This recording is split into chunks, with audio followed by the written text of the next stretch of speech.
3 dias depois que enterrei meu filho, eu estava sozinha na cozinha. Era cedo. O sol ainda não tinha decidido se ia nascer ou não. A casa estava naquele silêncio que só existe quando a dor já cansou de gritar e resolveu ficar quieta, pesada, presente, mas quieta. Eu tinha um café na mão que nem lembro de ter preparado. E então aconteceu. Algo que eu não pedi, algo que eu não estava esperando. Algo que chegou como chega a chuva num dia de seca, sem avisar, sem pedir licença, com uma força que não pergunta se você está pronto. E eu fiquei paralisada. O café esfriou. E eu soube, naquele instante, que o que estava acontecendo era real. Não era a minha mente de mãe enlutada fabricando consolo.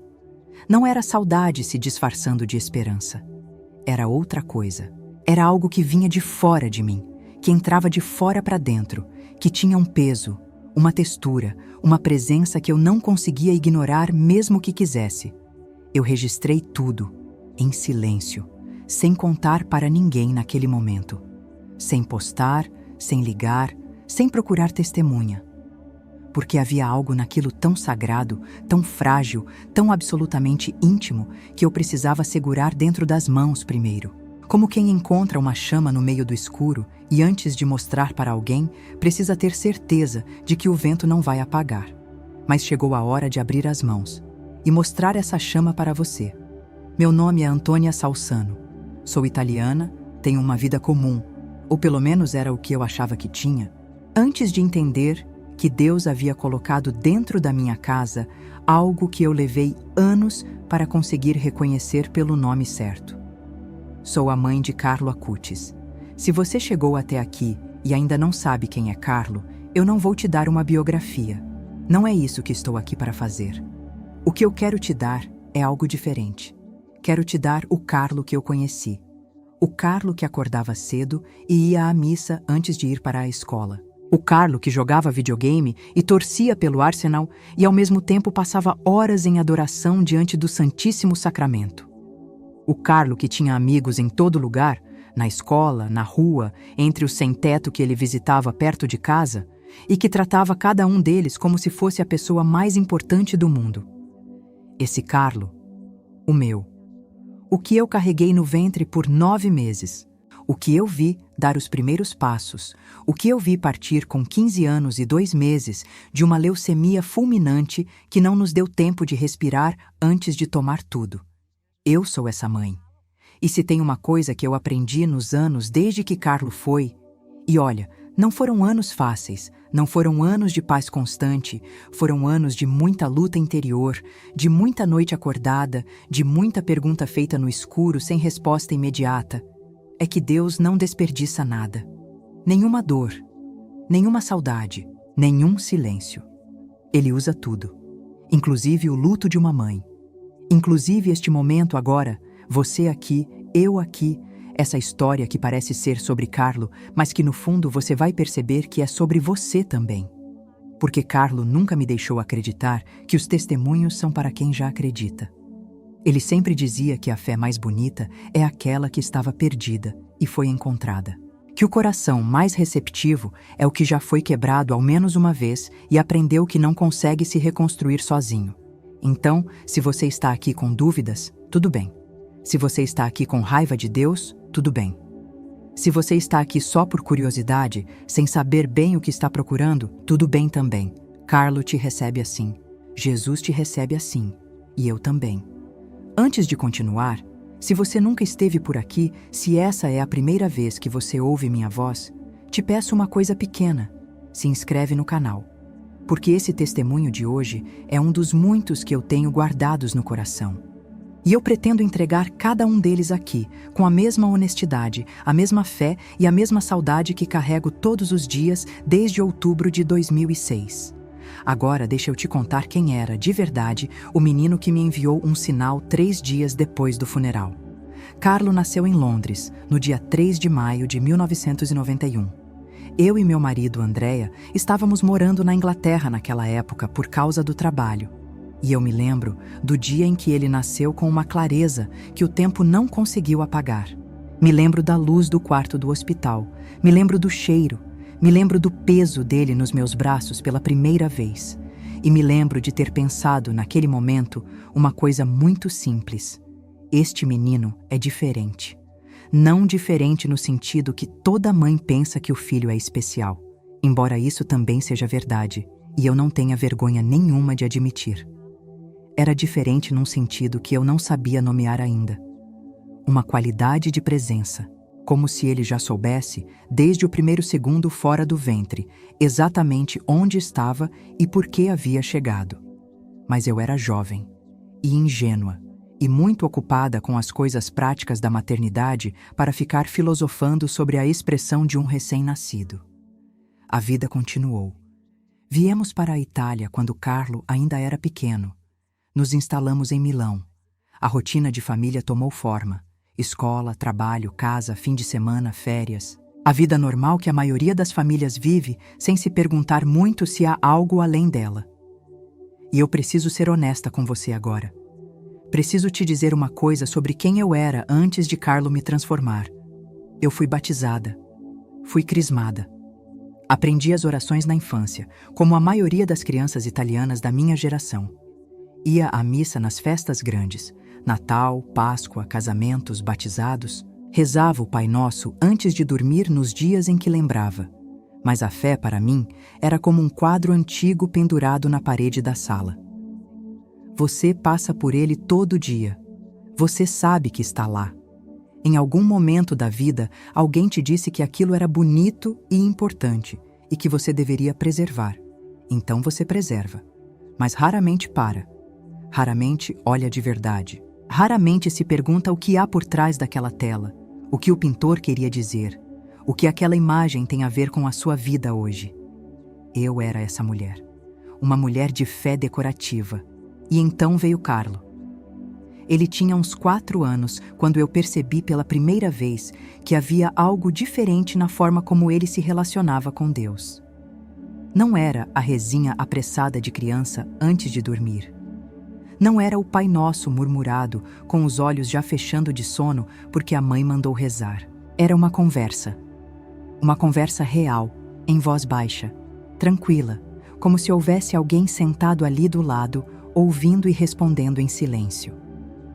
Uma noite eu passei no corredor e a porta do quarto dele estava entreaberta.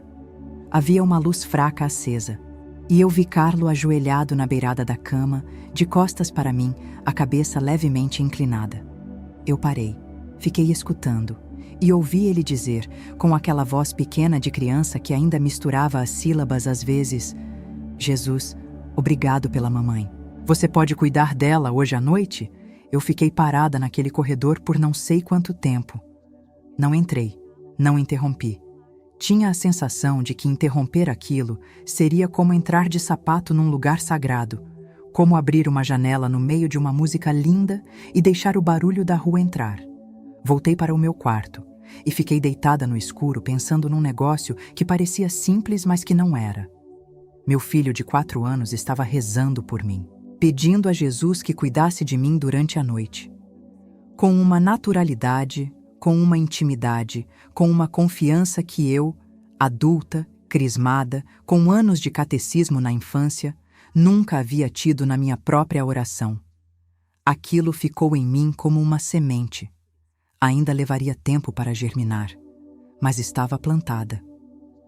Quando Carlo fez a primeira comunhão, algo mudou nele de um jeito visível. Ele tinha 7 anos. E eu me lembro de olhar para o rosto dele quando ele voltou do altar pela primeira vez com Jesus dentro de si. Havia uma quietude naquele rosto que não combinava com a idade. Não era a quietude de uma criança entediada ou sonolenta. Era a quietude de alguém que acabou de chegar em casa depois de uma viagem muito longa. Aquela expressão me assustou um pouco, vou ser franca. Não de medo, de algo que eu não sabia identificar ainda. Algo que a razão não alcançava, mas que o coração reconhecia de longe, como quando você escuta uma música que nunca ouviu antes, mas que parece familiar de um jeito inexplicável. A partir daquele dia, Carlo começou a pedir para ir à missa todos os dias. Todo dia. E eu, que mal ia todo domingo, Fiquei sem saber o que fazer com aquilo. No começo, confesso, eu resistia. Não dizia não abertamente, mas arranjava motivos. Hoje a gente acorda tarde, Carlo. Hoje tem compromisso cedo. Hoje está frio. Aquelas desculpas que a gente fabrica quando sabe que a outra pessoa está certa e isso nos incomoda. Mas Carlo era manso, nunca brigava, nunca implicava. Quando eu dizia que não dava, ele aceitava com uma leveza que, honestamente, me irritava um pouco. Porque quando alguém aceita a sua desculpa ruim com tanta paz, você fica sem saber se a pessoa é ingênua ou se ela é muito mais sábia do que você. Carlo era muito mais sábio. E aos poucos, sem que eu percebesse exatamente quando isso aconteceu, comecei a ir com ele. Primeiro de vez em quando, depois com mais frequência, depois com uma regularidade que começou a me surpreender a mim mesma. E algo foi mudando em mim naquelas missas. Não foi uma conversão dramática. Não foi um raio de luz, uma voz do céu, uma experiência mística que me jogou de joelhos. Foi algo mais parecido com o degelo. Sabe quando o inverno vai embora, não de uma vez, mas aos poucos? Um dia um pouco mais quente, depois outro. Depois a neve começa a ceder nas beiradas, e você não consegue apontar o momento exato em que o inverno virou primavera. Mas um dia você olha pela janela e percebe que o jardim está verde de novo? Foi assim. Carlo me descongelou. Uma tarde, ele devia ter uns 10, 11 anos. Eu o encontrei na sala fazendo o dever de casa. Do lado do caderno havia um bloquinho de anotações cheio de escritos à mão. Eu me aproximei, curiosa. Eram nomes, uma lista enorme de nomes. Eu perguntei o que era aquilo. Ele disse sem levantar os olhos do caderno: "São as pessoas que eu conheço que pararam de ir à missa. Eu rezo por elas todo dia." Eu olhei para aquela lista. Havia nomes de colegas de escola, nomes de vizinhos, nomes que eu reconhecia.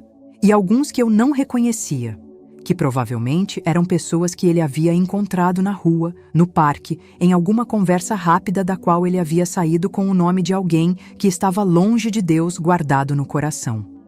Não sei quantos nomes havia naquela lista, mas sei que não havia um único julgamento naquele rosto enquanto ele me explicava o que era. Só preocupação. A preocupação tranquila de quem sabe que o caminho existe, que a porta está aberta e que a única coisa que falta é alguém rezar para que as pessoas encontrem o mapa. Foi também nessa época que Carlo começou o projeto que mais tarde o mundo inteiro viria a conhecer: as exposições dos milagres eucarísticos. Ele havia descoberto que ao longo dos séculos, em vários lugares do mundo, haviam acontecido eventos que a ciência não conseguia explicar e que a Igreja havia reconhecido como milagres ligados à Eucaristia.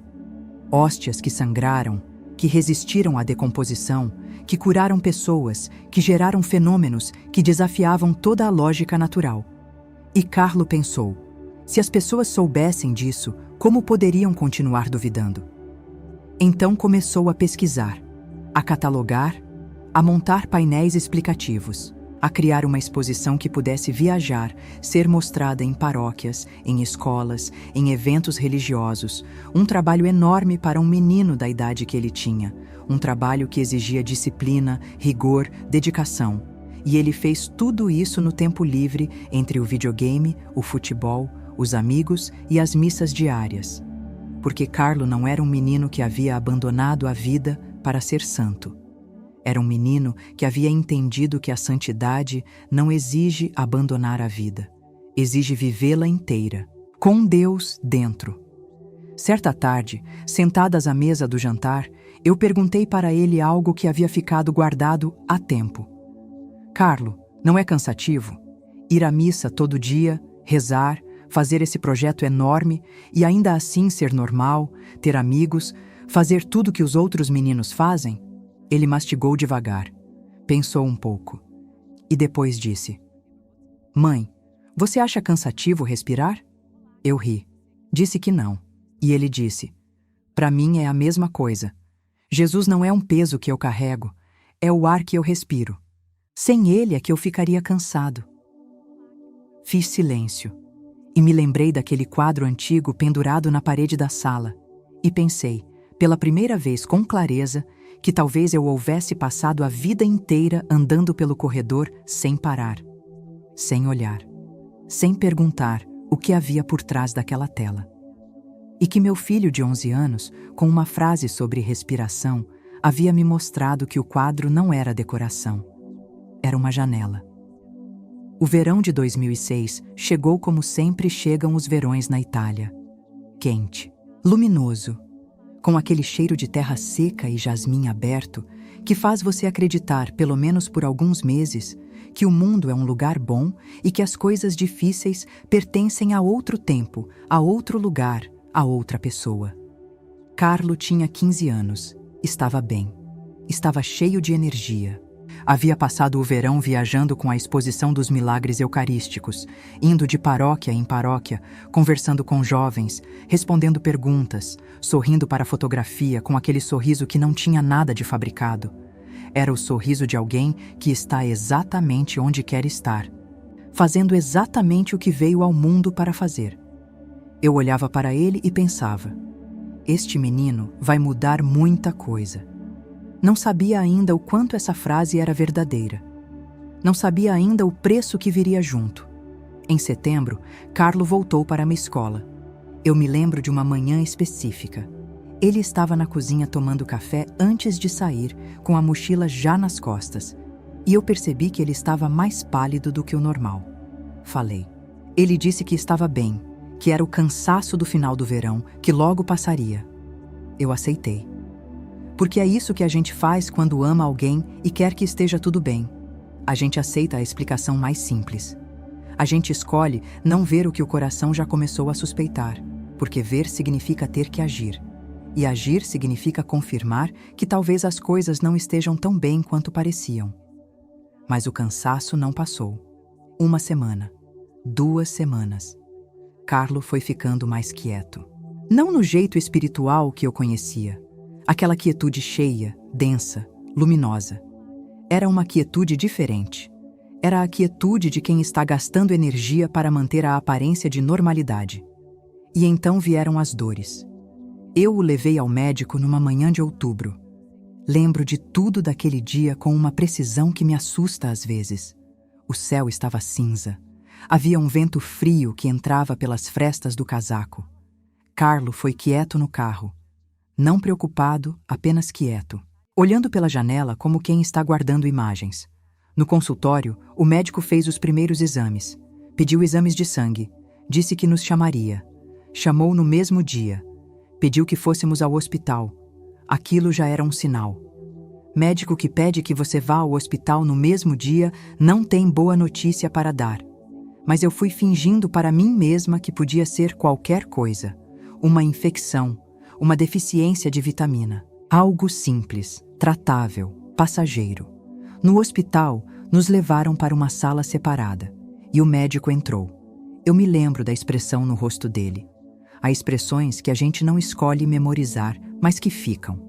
Como fotografias que alguém tirou sem avisar e que você encontra anos depois numa gaveta e reconhece de imediato, com todos os sentimentos que estavam presentes naquele momento, voltando de uma vez. A expressão daquele médico era assim.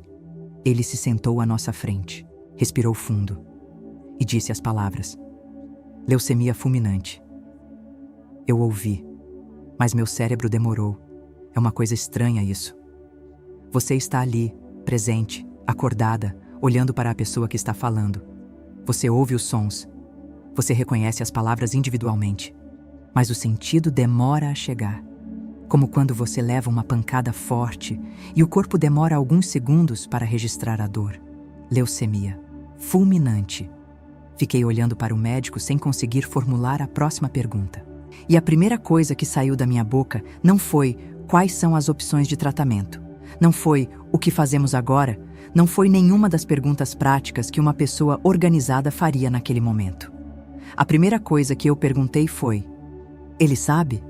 O médico disse que não, e eu entendi que caberia a mim contar. Fui até o quarto onde Carlo estava esperando. Ele estava deitado, levemente reclinado nos travesseiros, com a janela atrás, deixando entrar uma luz branca e fria daquele outubro milanês. Tinha os olhos abertos, e quando eu entrei, ele me olhou com uma expressão que eu ainda hoje não consigo descrever completamente. Era como se ele já soubesse. Não de um jeito assustado, de um jeito tranquilo, como quem está esperando uma confirmação de algo que já havia recebido de outra fonte, num idioma que só ele entendia. Sentei na beirada da cama. Peguei a mão dele. A mão dele estava fria. Respirei fundo. E contei. Cada palavra saiu de mim com um peso enorme. Como carregar pedras de um lado para o outro sabendo que cada pedra está esmagando algo dentro de você, mas que você precisa carregar porque não há outra escolha. Carlo me ouviu. Não me interrompeu. Quando eu terminei, ficou alguns segundos em silêncio. Não um silêncio de choque. Um silêncio de quem está processando algo com calma, com profundidade, com aquela capacidade de descer até o fundo das coisas sem se afogar que ele sempre teve. E então disse: Mãe, eu ofereço esse sofrimento ao Senhor, pela Igreja e pelo Papa. Parou e completou: Você não precisa ter medo. O céu é a meta. Não ficar preso aqui na terra. Eu não consegui segurar. As lágrimas vieram de um lugar fundo, de um lugar que não tem nome, de um lugar onde ficam guardadas todas as coisas que uma mãe sente pelo filho e que nunca cabem completamente em palavras. E Carlo, meu filho de 15 anos, pálido, deitado num leito de hospital com um diagnóstico de leucemia fulminante, me abraçou. Ele me abraçou. Eu que deveria estar confortando ele. Eu que deveria estar sendo forte, sendo mãe, sendo o apoio que ele precisava. Fui eu que desmoronei primeiro. E foi ele que me segurou. Eu chorei no ombro do meu filho doente. E enquanto eu chorava, ele ficou quieto, me abraçando, sem pressa, sem me mandar parar, sem me dizer que estava tudo bem de um jeito vazio. Só estava ali, presente, quente por dentro daquele jeito que sempre foi a marca dele, aquele calor que não era temperatura. Quando eu me acalmei um pouco e me afastei para olhar para o rosto dele, ele me deu o sorriso. Aquele sorriso, o mesmo de sempre. O mesmo das manhãs na cozinha, das fotos da exposição, das missas diárias. Como se por dentro de tudo aquilo, por dentro do diagnóstico, do hospital, da dor que ainda viria, houvesse algo intacto. Uma chama que o vento daquele outubro não havia conseguido apagar. E eu pensei, naquele momento, com uma clareza que me surpreendeu. Este menino já está em paz com algo que eu ainda não entendo. As semanas seguintes foram um misto de tratamentos, exames, orações e a tentativa constante de manter alguma normalidade em tudo aquilo que havia deixado de ser normal. Carlo não mudou. Isso é o que mais me impressionava. Ele continuava sendo ele. Continuava pedindo para receber a Eucaristia, continuava rezando, continuava perguntando sobre os amigos, sobre como estavam as pessoas, sobre o projeto da exposição, se alguém havia dado continuidade, se as paróquias estavam recebendo bem. Uma vez, numa tarde em que eu estava sentada ao lado da cama com ele adormecido, uma enfermeira se aproximou de mim no corredor e disse baixinho: Sua Senhora, eu trabalho aqui há 15 anos. Já vi muitos pacientes, mas aquele menino tem uma coisa que eu nunca vi antes. Quando entro no quarto dele, eu me sinto diferente. Não sei explicar. Eu sorri. E pensei, eu sei explicar. Mas levei anos para aprender a palavra. A palavra era graça. Carlo piorou rápido. A leucemia fulminante não dá tempo. Esse é o seu nome e esse é o seu método. Ela entra, ela age, ela não negocia. E eu assisti, dia após dia, o corpo do meu filho ir cedendo a uma batalha que o corpo não estava ganhando. Mas havia uma inversão estranha naquilo tudo. Quanto mais o corpo fraquejava, mais algo por dentro dele parecia se fortalecer. Como se houvesse dois movimentos simultâneos e opostos acontecendo. O exterior indo embora e o interior chegando. Chegando a algum lugar, ficando mais próximo de algo. Certa noite eu cheguei ao hospital e Carlo estava acordado, com os olhos abertos no teto, numa quietude tão densa que eu hesitei antes de entrar. Ele virou o rosto quando me ouviu e disse, com uma voz que estava mais fraca, mas com um brilho no olhar que não havia diminuído nada: Mãe, você sabia que nessa hora, quando está tudo quieto assim, dá para ouvir? Eu me sentei. Perguntei: Ouvir o quê, Carlo? Ele sorriu. Tudo. No dia 12 de outubro de 2006, numa manhã de quinta-feira, Carlo foi. Eu estava lá. Estava segurando a mão dele, e no momento exato em que ele partiu, aconteceu algo que eu nunca havia contado publicamente até hoje, e que agora chegou a hora de contar. No quarto, naquele instante, eu senti uma presença. Não uma assombração, não algo assustador. Uma presença como a que você sente quando entra numa igreja e o Santíssimo Sacramento está exposto. Aquela densidade no ar, aquele peso de amor que é quase palpável, que ocupa o espaço de um jeito que não é físico, mas que você sente com o corpo inteiro. Durou alguns segundos e depois passou. Mas eu não esqueci. Fiquei naquele quarto ainda por um tempo, com a mão do Carlo na minha. A mão já estava fria, mas eu não larguei.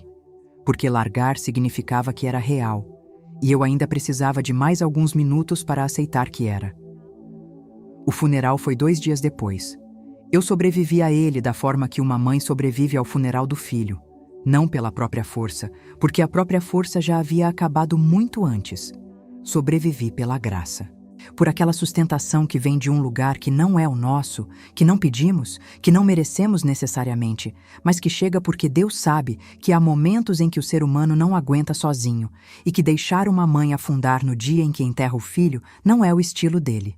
Ele me sustentou, não de um jeito espetacular, de um jeito silencioso, como uma mão invisível sob a água que não te deixa ir para o fundo, mesmo quando você não tem mais força para nadar. Mas o que eu quero te contar agora não é sobre o funeral em si. É sobre o que eu vi naquele dia. Havia muitas pessoas, muito mais do que eu esperava. Não só família, não só vizinhos e conhecidos. Havia rostos que eu nunca tinha visto. Jovens, principalmente, adolescentes, meninos e meninas da idade de Carlo e alguns mais novos e alguns mais velhos, de escolas que não eram a dele, de bairros que eu não reconhecia. Alguns que haviam viajado só para estar ali. E o que me impressionou não foi a quantidade, foi a expressão. Havia tristeza, claro. Havia olhos vermelhos e lenços na mão.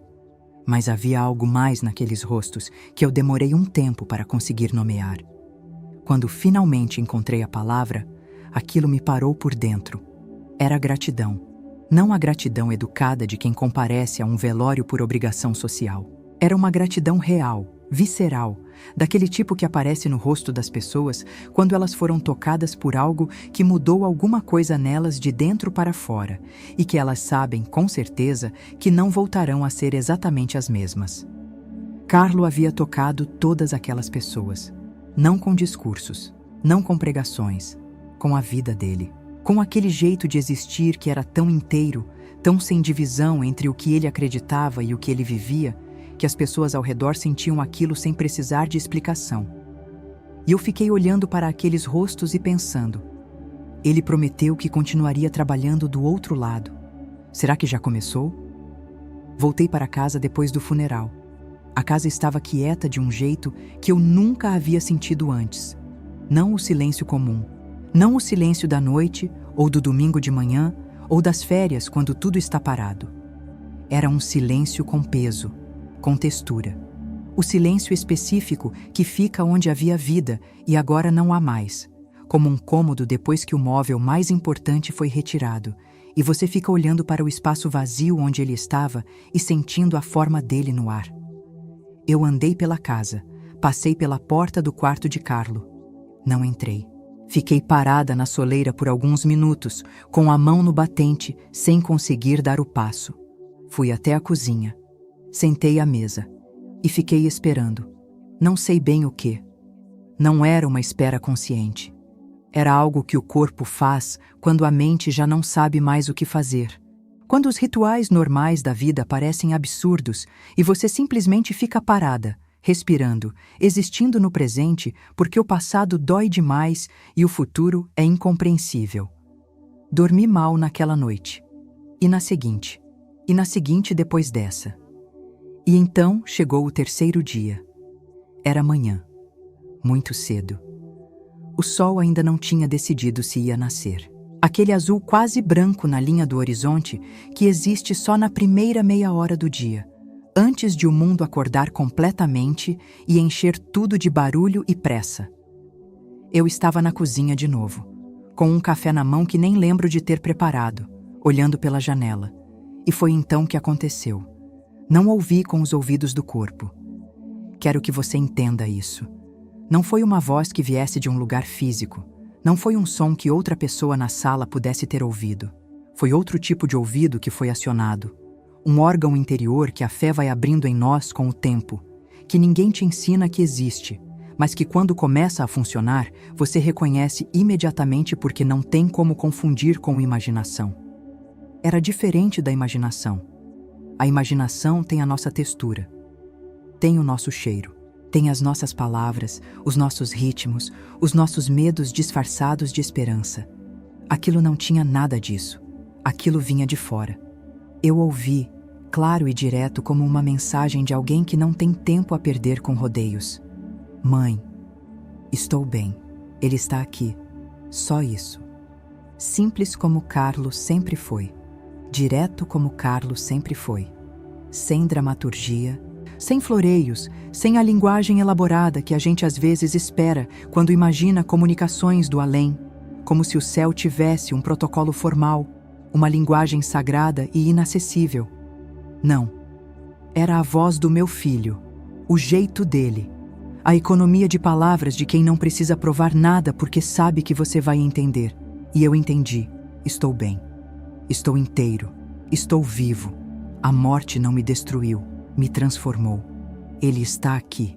Jesus está aqui. Aquilo que eu passei a vida inteira dizendo para você, mãe.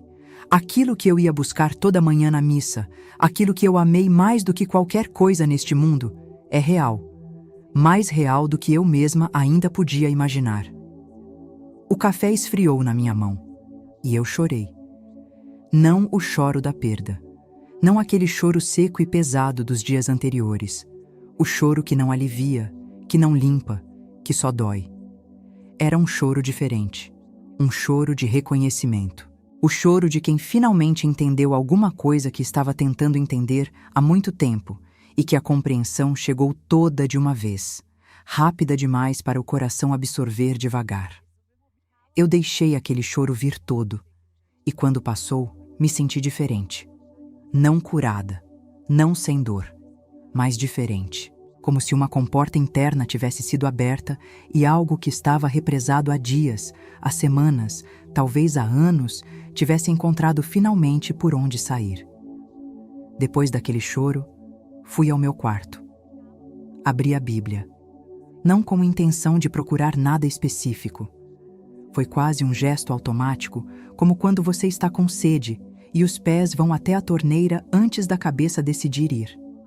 Abri sem olhar onde estava abrindo. Caiu no Evangelho de João, capítulo 6. E eu li: Eu sou o pão da vida. Quem vem a mim não terá fome, e quem crê em mim nunca terá sede. E mais adiante: porque esta é a vontade de meu Pai, que todo aquele que vê o Filho e crê nele tenha a vida eterna, e eu o ressuscitarei no último dia. Eu li aquelas palavras 3 vezes, 4 vezes, 5. E algo dentro de mim que havia começado a sangrar no dia do diagnóstico de Carlo, aquela hemorragia silenciosa de desespero que eu achei que nunca ia parar, naquele momento estancou. Não completamente. A ferida de perder um filho não fecha completamente nunca. Eu seria desonesta se dissesse que fechou. Mas aquela hemorragia de desespero puro, de escuridão sem fundo, de para que tudo isso, ela parou. Porque eu compreendi, não com a cabeça apenas, com tudo. A Eucaristia é real. A ressurreição é real. O céu é real. E Carlo estava lá. Nos meses seguintes, as cartas começaram a chegar. Centenas delas, de toda parte, da Itália, do Brasil, da Argentina, das Filipinas, da Polônia, dos Estados Unidos, de países que eu mal sabia localizar no mapa. Pessoas que haviam sido tocadas pela história de Carlo de formas que eu não havia imaginado. Eu lia cada carta, todas. Não por obrigação, por necessidade. Porque cada carta era uma confirmação daquilo que Carlo havia prometido naquele leito de hospital, que ele continuaria trabalhando do outro lado. E cada carta era uma evidência de que ele estava cumprindo. Uma me marcou de um jeito particular. Era de uma jovem brasileira. Ela não deu o nome completo. Assinou apenas com as iniciais. Escreveu que havia anos não entrava numa igreja, que havia perdido a mãe quando era adolescente depois de muita oração que pareceu não adiantar nada, que havia saído da igreja com raiva, uma raiva que ela mesma descreveu como a raiva de alguém que amava muito e se sentiu traído. Ela disse que havia encontrado uma foto de Carlo por acidente, numa tarde comum, navegando na internet sem nenhuma intenção específica. Uma foto simples. Ele ajoelhado diante do Santíssimo, de cabeça baixa, completamente entregue. E ela disse que ficou parada, olhando para aquela foto por um tempo que ela não conseguiu medir. Não havia nenhuma legenda especial. Não havia nenhum texto milagroso. Era só um menino ajoelhado. Mas havia algo naquela imagem que ela não conseguia ignorar. Algo que chamava, que puxava. Aquela atração silenciosa que eu reconheci quando li. A mesma que as pessoas sempre sentiam perto de Carlo em vida. Ela foi à igreja. Disse que foi só para ver, sem expectativa declarada, sem fé reconquistada, só para ver o que havia lá.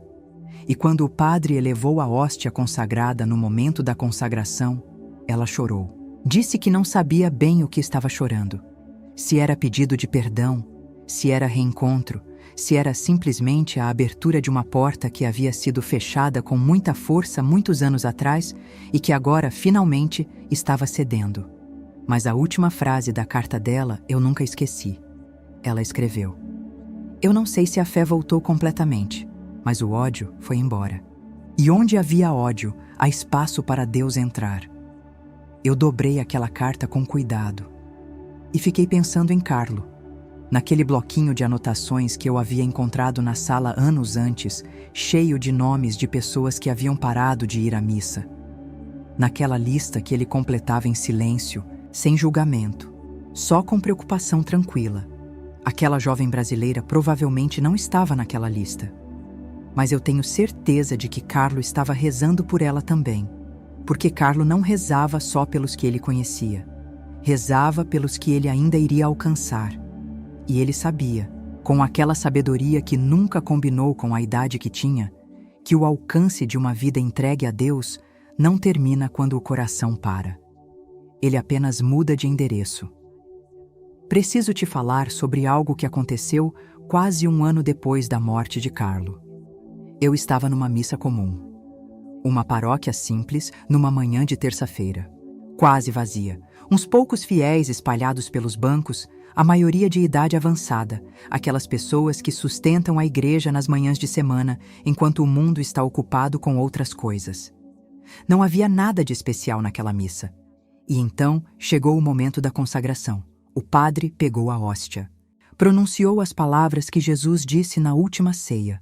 As mesmas palavras que são ditas em todas as missas do mundo, em todos os idiomas, em todas as culturas, desde aquela noite em Jerusalém até hoje.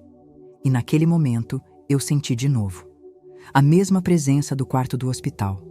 Aquele calor que não é temperatura. Aquela densidade de amor que ocupa o espaço de um jeito que não é físico, mas que você sente com o corpo inteiro. Aquele peso de algo vivo, real, presente de uma forma que vai além de tudo que o nosso vocabulário normal consegue alcançar. Durou alguns segundos. E naqueles segundos, com uma clareza que não precisava de argumento, não precisava de prova, não precisava de nenhuma elaboração intelectual. Eu soube. Jesus está ali. Não simbolicamente.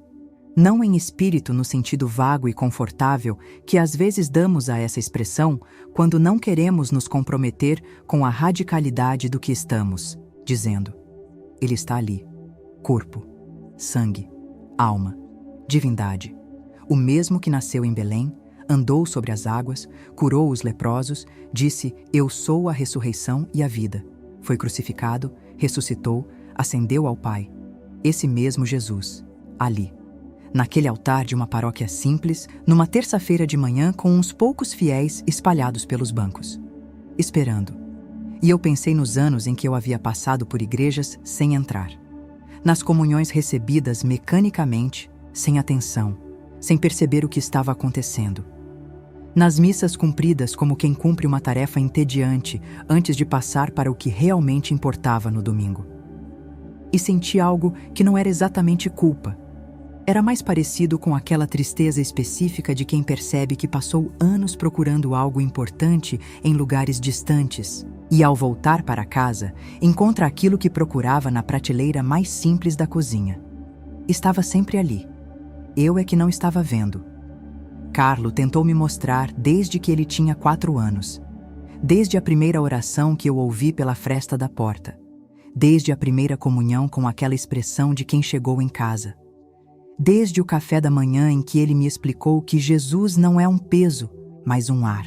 Desde o leito de hospital em que ele me confortou quando deveria ser eu a confortá-lo. Ele passou a vida inteira me apontando para aquele altar, com a paciência de quem sabe que algumas pessoas precisam de mais tempo para ver. Com o amor de alguém que nunca desiste de quem ama. E do outro lado, com um sinal numa manhã de azul quase branco, com 3 frases simples que chegaram de fora para dentro, com uma Bíblia aberta no capítulo certo na hora certa, ele continuou apontando. Mãe, estou bem. Ele está aqui. Ele está aqui. Eu preciso parar aqui um momento. Porque o que eu vou te contar agora é a parte que eu mais demorei para colocar em palavras.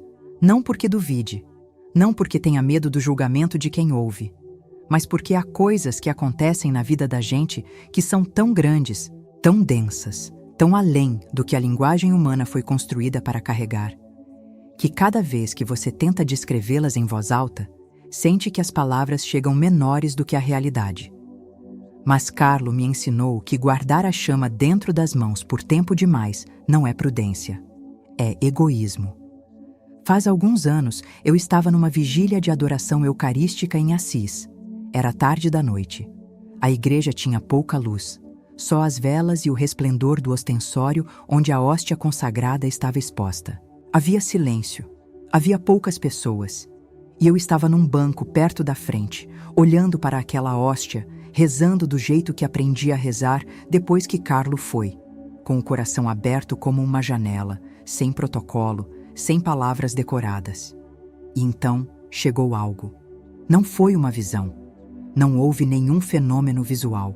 Foi interno, mas interno de um jeito que era mais real do que externo.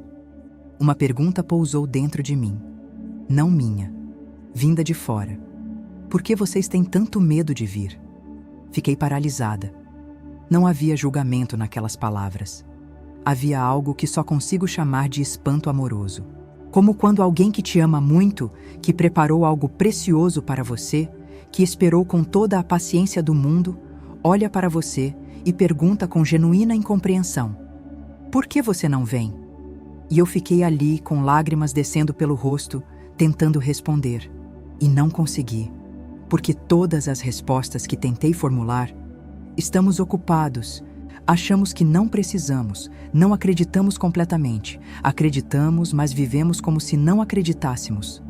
Todas soaram, naquele momento, pequenas demais.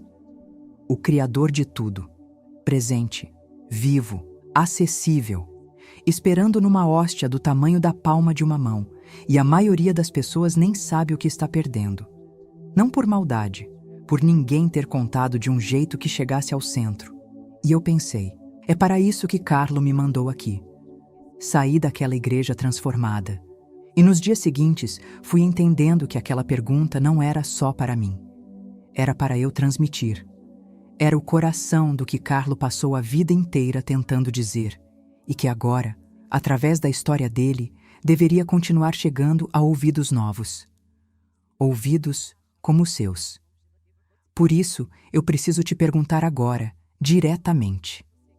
Quando foi a última vez que você foi à missa de verdade? Não para cumprir, não por obrigação, mas para chegar naquele banco, olhar para aquele altar e deixar, só por uma hora, o peso de tudo lá fora. Só ficar presente, diante daquele que está presente também. Carlo me disse algo numa das últimas tardes lúcidas que ele teve no hospital. Nunca contei isso publicamente antes. Guardei porque achei que era meu, particular. Mas hoje entendo que não era meu. Era meu para guardar até a hora de entregar. E a hora chegou. Ele virou o rosto para mim naquela tarde, com a janela aberta e uma brisa fria de outubro entrando, e disse: Mãe, quando você estiver com saudade de mim, vai à missa, porque lá é onde eu vou estar. A Eucaristia é o ponto onde o tempo e a eternidade se tocam. É onde os vivos e os mortos se encontram sem que a morte seja um obstáculo. Vai à missa. E você vai me encontrar lá. Eu olhei para ele e perguntei com a voz que mal saía: Você tem certeza, Carlo? E ele respondeu com a simplicidade de sempre: Tenho certeza, Jesus me disse. Fui à missa no dia seguinte ao funeral, e no dia seguinte, e no seguinte depois desse, e em cada consagração, em cada momento em que o padre levanta a hóstia e o sino toca, eu me lembro. A Eucaristia é o ponto onde o tempo e a eternidade se tocam. E sei, com a certeza que só uma mãe tem quando reconhece a presença do filho. Ele está aqui. Jesus está aqui. E Carlo também. Não de carne e osso, mas de um jeito que é mais real do que qualquer coisa que eu possa segurar com as mãos. De um jeito eterno. Eu cheguei até aqui com você por uma razão. Não foi por acaso que você clicou nesse vídeo. Não foi por acaso que você ficou até aqui. Eu não acredito em coincidências quando se trata de Deus. Acredito em convites. E acredito que Carlo, do lugar onde está, ainda faz listas. Não de papel e caneta como fazia em criança, mas de almas, de pessoas que estão longe, de pessoas que estão com raiva, de pessoas que estão cansadas de tentar acreditar e não conseguir, de pessoas que foram à missa a vida inteira de forma mecânica e nunca pararam para entender o que estava acontecendo naquele altar. Eu não sei em qual dessas categorias você está, mas sei que você está em alguma. Porque todos nós estamos. E então eu te pergunto, com toda a ternura que uma mãe tem, quanto tempo faz que você não vai à missa com o coração aberto? Quanto tempo faz que você não se ajoelha diante do Santíssimo e simplesmente fica, sem pedir, sem listar necessidades, sem cumprir protocolo, só ficando presente diante daquele que também está presente? Quanto tempo faz que você não recebe a Eucaristia? Se a resposta for muito tempo, eu não estou aqui para te julgar. Carlo nunca julgou ninguém. Eu também não. Estou aqui para te dizer o que meu filho me disse com a vida inteira e confirmou no leito de hospital com 15 anos. A porta está aberta. Sempre esteve. Talvez você tenha se afastado por uma dor, uma perda, uma oração que pareceu não ser ouvida, uma igreja que te decepcionou, uma pessoa religiosa que te feriu, um silêncio de Deus que durou tempo demais e que você interpretou como abandono. Eu entendo. Eu passei anos com uma fé decorativa porque não sabia que havia algo mais. Não porque Deus estava ausente, porque eu ainda não tinha aprendido a reconhecer a presença dele. Foi preciso um menino de 4 anos rezando pela mãe no escuro do quarto para começar a me ensinar. Talvez para você seja essa história. Talvez seja esse momento. Carlo dizia que a distância entre uma pessoa e Deus nunca é do lado de Deus. Nunca é ele que recuou. Somos nós que andamos. Somos nós que nos afastamos. E somos nós que precisamos dar o primeiro passo de volta. Não porque ele exige, mas porque o amor funciona assim. Porque o reencontro verdadeiro pede movimento dos dois lados. E o lado dele já está em movimento há muito tempo, esperando que o nosso lado também comece. Ele está no altar, esperando. Com aquele espanto amoroso que eu senti em Assis. Por que vocês têm tanto medo de vir? Então vai, na próxima missa que tiver perto de você. Pode ser amanhã de manhã, pode ser no domingo, pode ser hoje à noite se houver uma. Vai. Não precisa estar com a fé perfeita. Não precisa ter resolvido todas as suas dúvidas. Não precisa ter se confessado antes, embora a confissão seja um presente enorme que a igreja oferece e que eu recomendo com todo o coração. Vai do jeito que você está. Com as dúvidas, com a saudade, com a raiva se ainda tiver, com o cansaço, com a vida bagunçada e as perguntas sem resposta e o coração que ainda não sabe bem o que quer. Vai assim. Porque Jesus não está esperando a versão arrumada de você. Está esperando você. E se na hora da consagração você sentir alguma coisa, um calor que não é temperatura, uma quietude que não é vazio, uma presença que você não sabe nomear, mas que reconhece de algum lugar fundo dentro de você, não duvide. É Ele. É real. Carlo passou a vida inteira tentando te dizer isso. E eu passei os anos desde que ele foi tentando aprender a dizer também. Antes de eu terminar, eu preciso te pedir uma coisa. Se esse testemunho tocou algo em você, não deixa isso morrer aqui. Não deixa essa chama apagar quando você fechar esse vídeo e a vida voltar com toda a velocidade que ela tem. Faz uma coisa pequena agora, só uma. Se inscreve no canal e ativa o sininho, porque eu tenho muito mais guardado no coração e pretendo entregar cada um aqui. Sou mãe de Carlo Acutis, o menino que amou Jesus na Eucaristia mais do que qualquer coisa neste mundo. O menino que partiu com 15 anos e que nunca parou de trabalhar. Obrigada por ter ficado até aqui. Até a próxima.